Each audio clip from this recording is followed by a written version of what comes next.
I think like above everything else, the quality of the content matters. I know it's not really in your question or anything, but the quality of the content, like it trumps everything. Like if you're growing a tight beat channel and you post doo-doo water beats, you're not gonna grow, you know? Like I feel like that is such a Yeah. base level example because it's like that's the whole channel. It's just beats.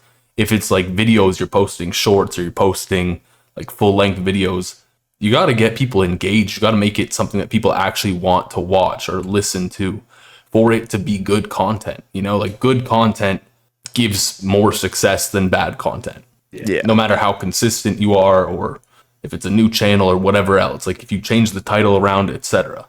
Yeah, I think a lot of times when you see like people bringing up other channels, whether it's like type B channels or like regular producer content, and they think they did something crazy to grow like really fast in a short amount of time, they think they like hacked the system or like did something to like trick their way in it. But it's like when you watch the content, it's just most of the time it's pretty good. And if you just make really good content over time, like the algorithm's gonna reward that because people are gonna be engaged with it, you know? Yeah, definitely. And I think too, like it kind of comes down, I don't even know what the like there's the three things that you can offer your viewers or whatever it is, you know?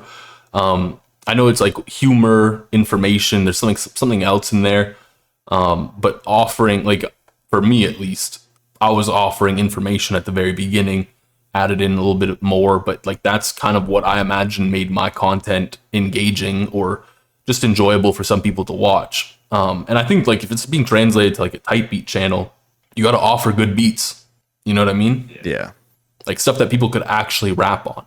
Yeah, and it's kind of another thing with growing on type beat channels specifically. It's gonna be a lot more difficult if you are like diving right into like the super saturated niches, like whoever the most popular rapper is at any given time, whether it's like a mainstream or underground, whatever. It's like there's gonna be so much competition that it's just gonna be harder to get attention versus it's gonna be hard to get attention doing that versus kind of pursuing artists that are on the verge of coming up and have less attention on them, you know? So when they do finally blow, like they kind of take you with you. They take them with you, you know? Yeah, definitely. And I think like I know when we first met, like I still remember this conversation. We were talking about my channel versus your channel and kind of like how things are going. And you said like, oh, if I don't post a plug and B type beat, it's getting no views or anything like that. Because we had a very different channel structure at the time, very different kind of ways of how we grew our channel. Because for me, it was like short form content. It translated a little into like my type beats. Like I was posting whatever type of beat I wanted to make, but it wasn't translating into sales because it was producers watching my short form Yeah. content, you know? And something that I have always wanted to see, but I've still yet to see it, is like a producer make content for artists with the plan of selling a beat afterwards. You know what I mean? Like your main stuff can be beats for the artists you're talking to or your content is for, but like there's a lot of good content that you could create for artists no matter what it may be. Yeah, that's an interesting point. I don't think I've ever seen that before. Yeah, no, definitely, because Most, like content has done a lot for me. yeah, yeah. The content is where everything starts. Whether it's like selling beats or selling sound kits, like what we're doing, like the content is what gets people's attention to begin with and draws them in. All that other marketing stuff doesn't mean anything if the content isn't there and people aren't engaged with it to begin with. Yeah, exactly, 100%. Yeah. And that's kind of like making content's only one of the ways that you can kind of put yourself out there to, you know, attract the opportunities you want to bring on your way, you know? Yeah, definitely. Because I know, like for me, like it's so weird to say, but a lot of people have reached out to me. They've seen my short form videos on YouTube mainly. They sent me like a DM on Instagram. Like that's how I got connected with like Tours, Guala Gang, or not Guala Gang. I'm thinking Bat Gang, Bat Gang, Guala Beats. Like so many people, they reached out to me from my short form content, and that kind of turned into a whole like network, I guess. Even you and I, like we kind of met through my content in a way. Yeah. No, 100%. Even Faded actually, which is kind of crazy to think about. Yeah, and it's like even when you think about it, like on a personal level, the producers that you resonate with and like you fuck with them because you watch their content for so long, like you kind of notice the you notice the same trends in the content and their personalities as why that happened and what made them so attracted to you as the viewer and also to like the algorithm to show like on a mass scale, you know? Now, what do you mean? I don't follow fully. like like if you think of your favorite producers on YouTube, like you kind of analyze the parasocial relationship between the two in a way. Like you kind of backtrack it to, if that makes sense. No, that kind of makes sense. Yeah.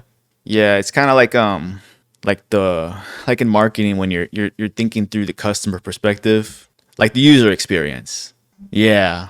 So it's like when you keep the viewer in mind, that kind of guides everything. And if that's, you do that correctly, that's going to draw the attention that you want, whether it's selling beats or selling sound kits. No, definitely. So you would think that 100% of the growth on your channel is due to like the consistency of the content coming out, you know? Would I say it's coming down to the consistency? I think partially, but I think that's just the consistency is playing a role with the growth being consistent. And like it's always been consistently like fast growth since it began pretty much. So that fast growth, because there's never really been a stop in the production of content for my channel. It's just consistently been going at a fast rate. And of course it snowballs a little bit. You know, the more you keep going, it keeps snowballing over time and it grows and it builds and it just, you keep pushing that momentum, you know? Yeah, the momentum's huge. It's kind of, you can't really measure it, but you feel it when you have it versus when you don't on a channel. Oh yeah, definitely. Like you know, and that's the thing too. Like YouTube has those down periods, it has those up periods. The ups feel great, the downs suck. Yeah. Like I know right now my channel is in a down period, and it you feel it. You know, like you post a video, it's like, oh, it's a 10 out of 10. It sucks. You know, you're just like, damn, Yeah. I thought this video was gonna be a banger. But you got to keep pushing through those moments because the momentum's gonna come back. It's like a roller coaster. It's got that up, it's got that down. It's just woo. You know. Yeah. That 10 out of 10 is like the worst feeling. But when you get that 1 out of 10, oh, that's a good Oh feeling. yeah. When you see the fucking fireworks pop out, that's like the best feeling that day. Oh yeah, it's like a, what is it? What is that like drug your body produces? Endorphins? Yeah, it's like an endorphin like release when that happens. It's so nice. Yeah, you always see like YouTubers talk about that shit like in interviews. And they did that shit on purpose because it used to be worse. Because before when you got 10 out of 10, it wasn't just the gray area. It wasn't the gray arrow, it was red. And it was like big and bold and it made you feel like shit. They're trying to depress you at that point. They had to make the conscious effort to make it less harsh. Oh, definitely. Yeah, that's one thing too. Like it's so weird, but YouTube does a lot to make it less harsh on creators. Like the whole idea behind removing the dislike button was to prevent people from disliking a video just because they don't like the person or whatever company made the video. Because I know like when I first started posting beats and stuff, I had this dude from high school who was still like, he was still pissed at me because I stole this girl in high school, and he would still like dislike all the videos. He commented one time, and that's how I knew it was him. And then I was just like, this is so corny, bro. It's been years. Let it go. Damn. You're wild for that. I mean, hey, he's the one who held on to it. It's not me. Bro over here got like haters because he's stealing people's girls. they Y'all hate on his type beats. I was a different breed in high school, that's for sure. Like for me, like this is gonna sound terrible. Like the majority of the networking I've done has come after the YouTube success that I've experienced, and I feel like I have a bit of an unfair advantage with it because like to some degree people know who I am a little bit, at least in the producer world. Like if I comment on a video on TikTok and it's like producer related, most of the time it's gonna be like someone is gonna like it, or they're gonna comment, they'll be like, hey Riley, oh my god, I love your videos, or something like that. Or they're gonna be like, I fucking hate your videos, you suck. You know what I mean? But like the same thing kind of ends up happening to me with networking. Like I will reach out to people and they'll be like, oh, I know you, or I'll get ghosted. You know, it happens still, especially with Yeah. artists. That's the thing, because I have a bit Artists are more. the worst people to talk to. Yeah, well, hey, I like talking to the small artists, honestly. Like, I will have some small artists reach out to me, like Fife. Fife is fire. I love what he does with his vocals. Like, I love his songs. He reached out to me, like, and he just sent me a song. He's like, hey, I want to work with you. I like your beats. Let's work. He sends me a song. He's like, here's my song. Give it a listen. I listened to it. It was fire. And then, like he told me, that's what he does to a bunch of producers. Like, he reaches out to a lot of producers he likes and just kind of gets connections through that. And Grim Richmond did the same thing too. Like, a lot of artists, small artists, will reach out to me and they'll network with me, which is like a weird thing to see, because like I'll reach out to an artist that's technically smaller than me, from like a content, or not from a content, from a platform size perspective. Yeah. And I'll get ghosted. Yeah, no, it's definitely like it's the right thing to be doing, especially at the beginning when you have time and you're just trying to build those relationships and shit. Like, you gotta be able to put the time into finding those people and connecting with them, and putting the effort it takes to make that relationship happen in the beginning, to where those songs start to get created, and then you can move forward from there. Yeah. But then it's like some people try to cut off the opportunities too soon, because like, say they get their first placement, and they get a little bit of they get that initial like flash of attention at the beginning, Yeah. and some of them let it get to their head, and start saying no to opportunities that are below them, even though it's not. But it's just like they have an artificial sense of I guess it's kind of like an ego. No, definitely. 100% it's an ego. Like, I don't know, this always just makes me kind of think of this, but it's like Nick Mira and DT, they found Juice World with like 200 followers on SoundCloud, and they reached out to him. They're like, we like your music, let's work. You know what I mean? So it's like, the size of someone as like an artist or as a producer doesn't really matter until it does. You know what I mean? Yeah. Yeah, exactly. Because like years ago, when I was first like trying to get started and grow, like start like working with people and like get songs happen and start and like get songs started and all that, like I was like, I was reaching out to so many artists all the time, and I was always like trying to find different avenues to find like artists, like fresh new artists, and be able to lock in with them before like they get the attention to where they actually can't get to the producers. Yeah. Because there's definitely a point in an artist's career where they get big enough to where it's like they got to start just ignoring producers in their DMs asking to send them beats. No, definitely. And I think I feel like I've told you this story for sure, but like way back, like when I first started producing, I was making booty beats. I listened to Jaleel. You remember Jaleel, like the dude who blew up on TikTok from that one Rage song. He's a good artist. He rips his shirt off, does his backflips, all that stuff. Yeah. I listened to his music before he had like even, I don't know, it was probably like before 2K monthly listeners. And I like DM'd him on Instagram. He was tiny. He was just starting out as an artist. I was just starting out as a producer. I DM'd him. I was like, hey, I like your music. I really like this song. Can I send you some beats? And he said, yeah, definitely. And then he sent me his email. And it was like some like really whack email. Like, it was not, like my email, rileybeats@rileybeats.com. It was nothing like that. It was like 1, 2, 3, I love dogs, cats, random ass email type shit. And I just never sent him beats, because I just was like, my beats are ass. This dude's not even going to want to use them. But now he doesn't answer my DMs, which is so sad for me.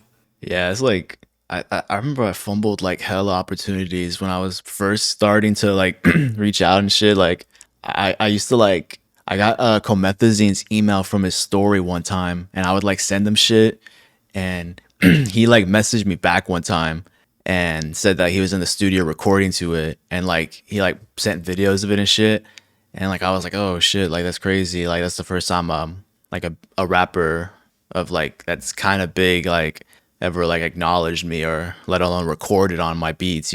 Yeah. but then it's like where I kind of fumbled the opportunity is I didn't follow through with it. Like following up on something like that is like kind of the most important part of like building that relationship. No, definitely. I think you kind of hit the nail on the head. Like I've stopped sending out loops just because I don't make as many loops as I used to. But like I'll still have some people in my DMs asking for loops or something like that, and it just kind of makes me think like the amount of opportunities I've missed out on, just from sending those loops still, or even sending beats to artists, because I send like a pack and then I forget about it next time, which is Yeah, not definitely. good to do. Yeah, no, definitely. Because I remember the first song that I produced like 5 years ago that like got released and then got any kind of attention like online. Like it got posted on like one of those music curator channels Yeah. back in the day. So I was like, that was crazy because it's like I would watch the other music videos on that channel all the time, and then it's like a song that I produced like ends up on it. So that was like the first time that happened. But when I reached out to that artist originally, I like sent a pack and I didn't hear nothing back for like a few weeks. And I remember I like messaged him after and like follow up, like say like, hey, how would you think about those beats or something like that? And then he got back and he's like, oh shit, can you send them again? Like blah blah blah, something happened, you know, because these artists have lives Yeah. and shit. You know, like sometimes shit happens to where it's like they can't record or text back, or you know something's going on or whatever out of their control. But then I sent that pack again where when I could have easily just like not followed up at all, and then it's like that song would have never existed if I didn't. Yeah, no, that's actually kind of crazy to think about. And what was your first like your first song that you produced? No matter how big or small. Like ever? Yeah, first ever. I don't remember. Oh man. Because for me, like I remember it so well. I got this loop, like this guy sent me this loop, and I made this beat, you know, this very terrible beat. I think it was like a Polo G type beat or something like that. I posted it on YouTube. This French guy DMs me, and he's just like, "Hey, like I like this beat. Can I buy the beat?" And then I sell the beat to him. Like a few weeks later, he drops an album, and that's like the single for the album. But he spells the title of the song wrong because he spells it Broadway, but he forgets the A, you know? So I don't know. I just always thought that was funny. And then like the next beat that got turned into a song for me, the dude titled it Achieve, but spelt achieve wrong. So I thought for like the longest time I was just cursed for artists to always spell the song wrong or something like that.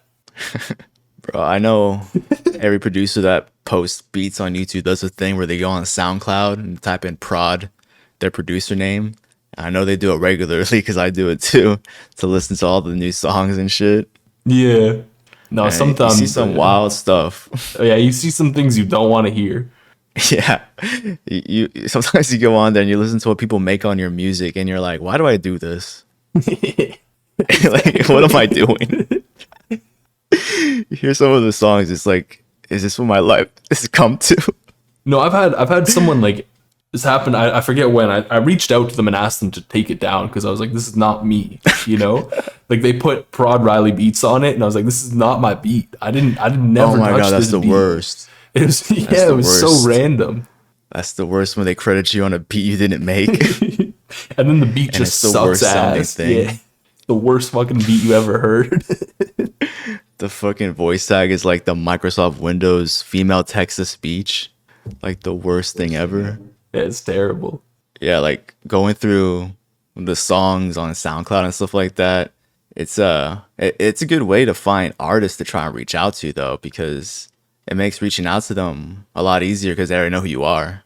Yeah, no, something that I would do honestly, like back in my day when I was a younger child, what I would do is I would go to like a producer I liked, you know, usually like a smaller producer, but a producer that I liked, and I would just go through like the people that followed them, and I would find artists that followed that producer, and I would just like DM them. I'd shoot them a DM, just kind of start out like a little conversation, turn that into some kind of networking.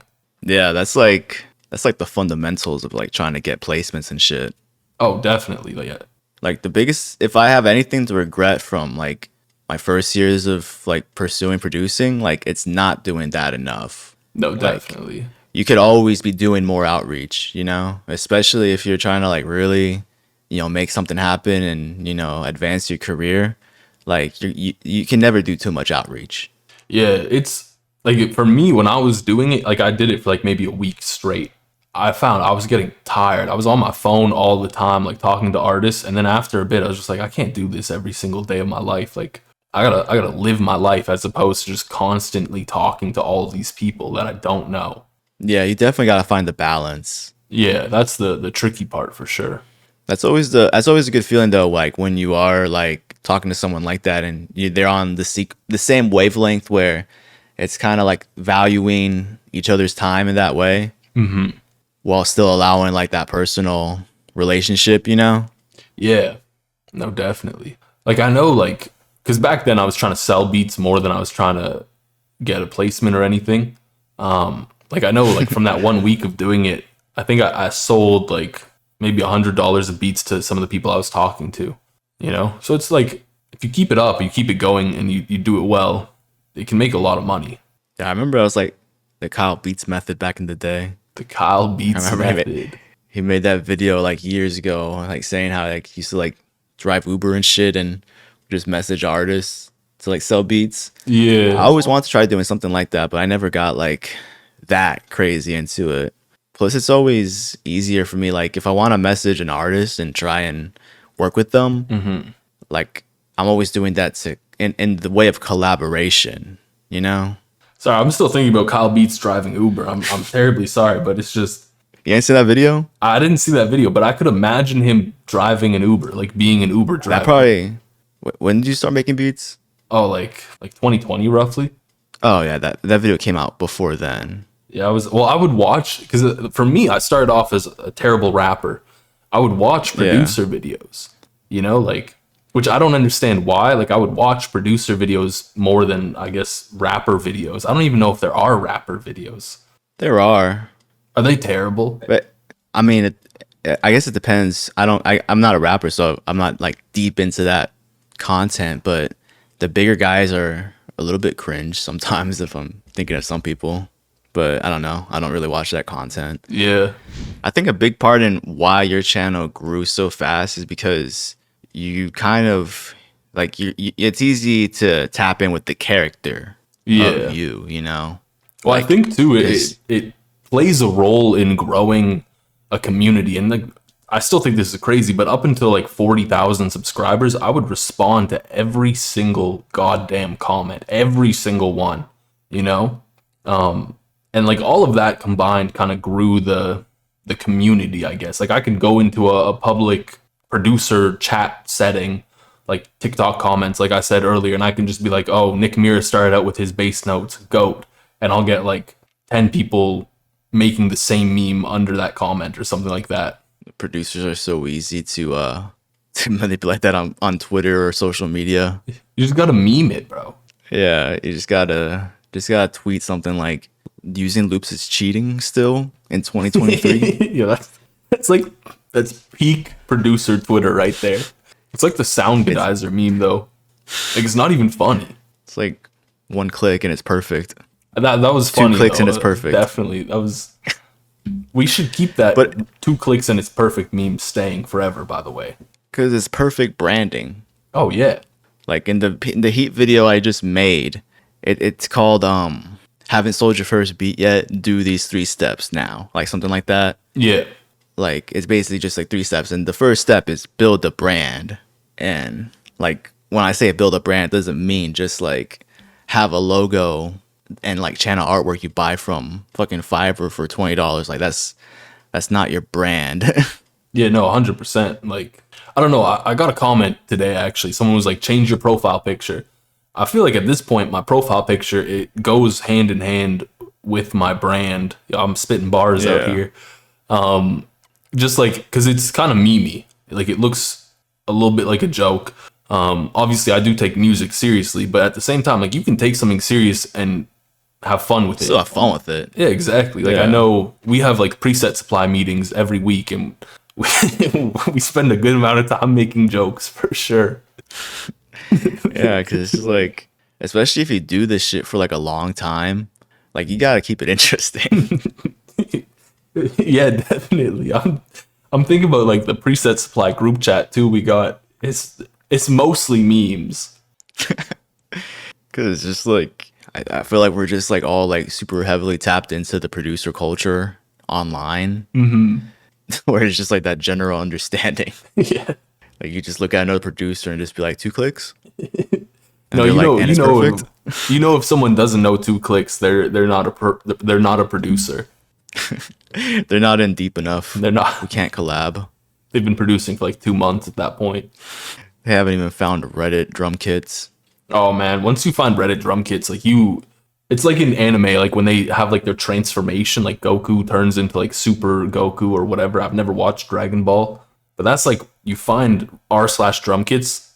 That's what happens. But r/drum kits kind of fell off, so it's like now that's what happens when you find PresetSupply.com. Nah, for real. But that whole, That was a good plug, like, low-key. no, that was a smooth plug. But the whole kit scene was different back then. Oh yeah. Like you do have a point about that. No, they've cracked down on it so hard, and like it's so weird because you're seeing all these people out there being like, "Oh, the Lunch 77 kits are the best kits out there," and like, yeah, they're solid kits, but like, you used to be able to find any kit whatsoever on r/drum kits. You can't do that anymore. Yeah, and it's crazy how that whole scene just exists because like people that are deep into that stuff kind of know that, like they know that things like r/drum kits exist. They know about those like Discord league servers. They know about all those other things where it's like they're all downloading all those kits, but it's like the whole economy still exists, you know? So it's kind of baffling for me to think about sometimes. No, it's definitely kind of weird how there's like this like black market for for kits, Yeah. you know? Like you got like the people scamming out there who are like, "Oh, I'll sell you this kit for $5." And then you also just got the people who are like, "Hey, get the kit here. Sus link, but click it." Yeah, it's where it's like half the kits you like see nowadays. It's like the first 808 you click is gonna be like a spins 808 or some shit. Yeah, you're seeing a lot of spins in every kit. It's weird because like for the longest time I couldn't find a goddamn spins. Like for the first like year of me producing, I kept hearing about the spins 808 and I could never find it. Damn, that's crazy. I remember back before it was probably around, but back before I found it, when I was like trying to find like drum sounds, drum kits and stuff like that before Splice, or even this is even during Splice, but like kind of back then Splice didn't have like a lot of like they had good sounds, but they didn't have the sounds that I was hearing in the songs I was listening to Yeah. and trying to make beats like, until it's like, and it's like the craziest feeling when you find like that first drum kit, whether like you buy it or you find it on like some website somewhere that has like that snare that you've been trying to find since forever. And it's like, you don't know what to call it. Like you don't know that it's called a chop snare and you can just look it up. Like you don't even know that's the name, you know, but you're just trying to find that snare you heard in that one song that you really fucking like. Well, it's like I'll see a lot of people in like r/trap production, you know, because we're both on there. But I'll see a lot of people be like, "Hey, where's this snare?" And then they'll link a song, for example. You know, like I think they have like a whole day, like I don't know what it's called. I don't really use Reddit like that, but like they have like a day where they do this thread or whatever, where it's just like finding this sample, you know, and like people would post the song and they'd be like, "Hey, what's this kick? What's this 808? What's this melody?" You know? Yeah, people get really fucking nerdy about that shit. It's always kind of weird to me because like the way I've always operated is like, does it sound good with this beat?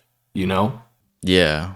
And there's like the people that, instead of thinking that way, they're kind of analyzing the whole drum kit collection that they have known by heart for some reason, instead of just like feeling the music. Yeah. No, I think the only time that I wouldn't even say nerded out about it, but like the only time I've ever been like, okay, I need a very specific sound was I was collaborating with this other producer, and the artist like sent some like reference tracks, and the artist like said, "Hey, we need this exact 808 in this beat." And I listened to the song and I was like, "Oh, that's the TikTok 808."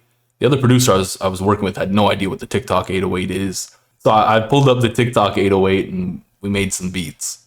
Yeah, it's always the funniest thing hearing like it's like that video with Yeet where he's like working. I think he's with With synthetic? no, not synthetic. The other one, Tragic. Oh yeah, yeah. And he's like, Yeah, yo, we need that snare, and then he goes like the snare. And the guy's like, oh yeah, I know exactly what you're talking about. and then you hear Tragic like he said that snare. Yeah. That's like the funniest interactions that you can have like with artists, just like kind of like interpreting each other's language when you're talking about the same thing but with different wordings.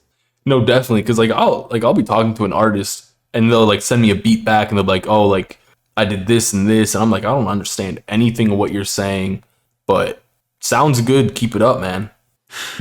Yeah, it's kind of like when you're working, especially like in a producing situation, like as a mix engineer, like half of being a good mix engineer is just being able to translate what the artist is saying if they're requesting something. Like when they're like I want the mix to sound like butter. It's like, what does butter sound like? Yeah, but I know what that means. Like, well, I know what it, you know what I mean? Like, I know what it means, kind of. Yeah, but you gotta figure out what does it mean to that person in that moment, you know? Yeah, no, and this just made me think. Like, I was doing a stream the other day, one of the beat review streams, and I was like, yo, your mix is good, but it's way too crisp. And a bunch of producers in the chat were clowning me for saying the mix is crisp. And I'm like, to this day, I feel like I've been gaslit because I know that is something you say mainly for vocals, but this beat did have vocals in it. So I'm like, looking back, I'm thinking that's probably why. But like, maybe that term just didn't really ever get to those producers because they didn't work with vocals or whatever. But I don't know. Yeah, sometimes you'll work a certain way or you think a certain way, and then you see something that makes you question if you've been doing that wrong the whole time. Yo, definitely. I see that too. It's weird because you'll see that a little bit too with music theory. Like for example, it depends where you're learning your music theory, who you're learning it from, what you're reading, etc. Dyads to me have always been chords. You know, if you look it up, it depending on where you read from, it'll say it's a chord or it'll say it's an interval. Either way, it's technically both. But it's just like it's always thrown me off. Yeah, I thought chords was 3 or more. See, that's the same thing. Like if you depends again, like where you look for your definition. Some places will say 2 or more. Some places will say 3 or more. It Yeah, just, then it's really easy to start arguing. well, yeah, and then at that point, it's like we just got our information from a different place, and like at the end of the day, like a power chord is technically just a dyad. Yeah, You know, and is a power chord a chord? To me, a power chord is a chord. So I'm going to say a dyad is a chord. I'm going to say a chord can be 2 or more notes.